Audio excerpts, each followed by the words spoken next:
Islam is a problem because many of those jihadists think that they are the sword of God on earth, that they are actually manifesting the punishment against the Jewish people for being disobedient. And this is why, I personally questioned the belief system itself. I thought it was not enough to work in counter-terrorism, shooting down terrorists or trying to stop a suicide bomber before they reach their target. But after 10 years of this operation, I came to realize that we were fighting a ghost. Murtad, a former Muslim terrorist, was asked to explain the mindset of the Islamist religion, and he revealed shocking things no one would like to hear.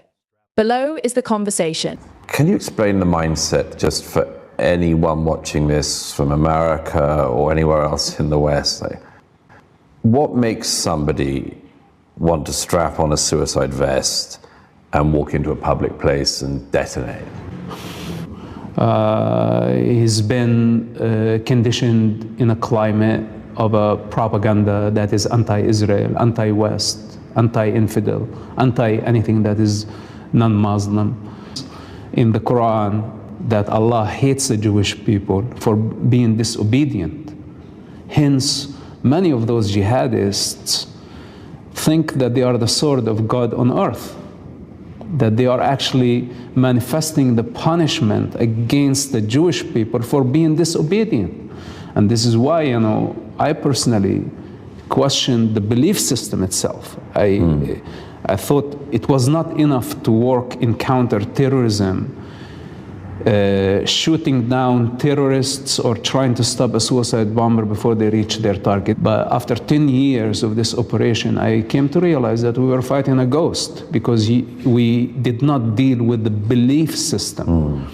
And this is why, when I go publicly and say Islam is a problem, because whether if you believe that your reward is 72 virgins in the afterlife, or you believe that you are blessed by the same entity in this life, you still believe in a hypothetical God which does not exist.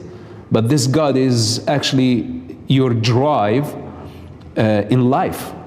So this is your delusion. And in my opinion, anyone who believes in such a God have a mental issue, and they actually should be in a mental asylum. But when you have 2 billion people like this, it becomes a majority, and it becomes the agreeable. It becomes a certain truth, even though it's just a projection of human ego. So as someone who lived this delusion and broke free, to be delusional is something. To be a delusional suicide bomber is something else. Everybody can have whatever dream they want to have in reality. When asked to explain the mindset that compels someone to strap on a suicide vest and detonate in a crowded space, Murtad emphasizes the multifaceted nature of this phenomenon.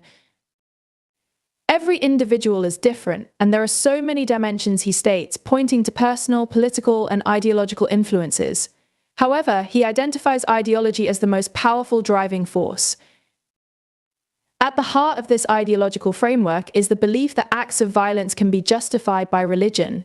Murtad describes a suicide bomber as someone who is not only motivated by hatred for perceived enemies, such as Jews and infidels, but also by a deep-seated sense of victimhood. This victimhood is cultivated through a relentless barrage of propaganda that paints the West, particularly Israel, as the oppressor. It creates a narrative where violence is seen not just as an option, but as a righteous duty. Murtad elaborates on how individuals are conditioned to see themselves as victims of an unjust world. He's a Palestinian, he's got a cause, he's living the victimhood, he explains. This worldview is reinforced by societal narratives that glorify martyrdom and frame violence as a legitimate means of reclaiming dignity and agency. The combination of envy, jealousy, and a desire for revenge further fuels this mindset, creating a volatile mix that can drive an individual to commit unspeakable acts. The belief in a divine reward for these actions is a crucial factor. Murtad notes that many individuals genuinely believe they will go straight to paradise for their sacrifices. This notion is foreign to many in the West, but for those engulfed in this ideology, it serves as a powerful motivator. It creates a sense of urgency and purpose, transforming the act of violence into a pathway to eternal bliss. I believe we need to pay more attention to the role of Islamic mysticism or Sufism in this context. While often portrayed as a peaceful, mystical branch of Islam, many Sufi orders have historically been involved in militant jihad. The concept of fana annihilation of the self in God can be twisted to justify suicide attacks. The influence of Wahhabism and Salafism in spreading this extremist mindset globally cannot be ignored. Funded by oil money, these ultra-conservative interpretations of Islam have been exported worldwide through madrasas, mosques, and online platforms. They promote a literal, ahistorical reading of Islamic texts that's particularly susceptible to violent interpretations. As Murtad reflects on his experiences, he questions the very belief system that underpins such ideologies. He argues that merely combating terrorism through military or law enforcement measures is insufficient. We were fighting a ghost because we did not deal with the belief system, he asserts. His critique extends to the broader implications of a belief in a hypothetical God that rewards violence and punishes disobedience. In his view, this belief is not just misguided but a form of delusion. Anyone who believes in such a God has a mental issue and should be in a mental asylum, he provocatively claims. This statement, while controversial, underscores his frustration with a worldview that has captivated billions. When such beliefs become mainstream, they can manifest as a collective delusion, shaping social norms and expectations. Murtad's insights raise critical questions about how to effectively address radicalization. He emphasizes the need for a deeper understanding of the ideological roots of terrorism. When I go publicly and say Islam is a problem, he states, it is not merely a rejection of the faith but a call to confront the dangerous interpretations that have proliferated within it.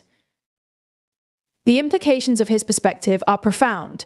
If the ideological underpinnings of extremism are not addressed, efforts to combat terrorism will remain superficial and ineffective.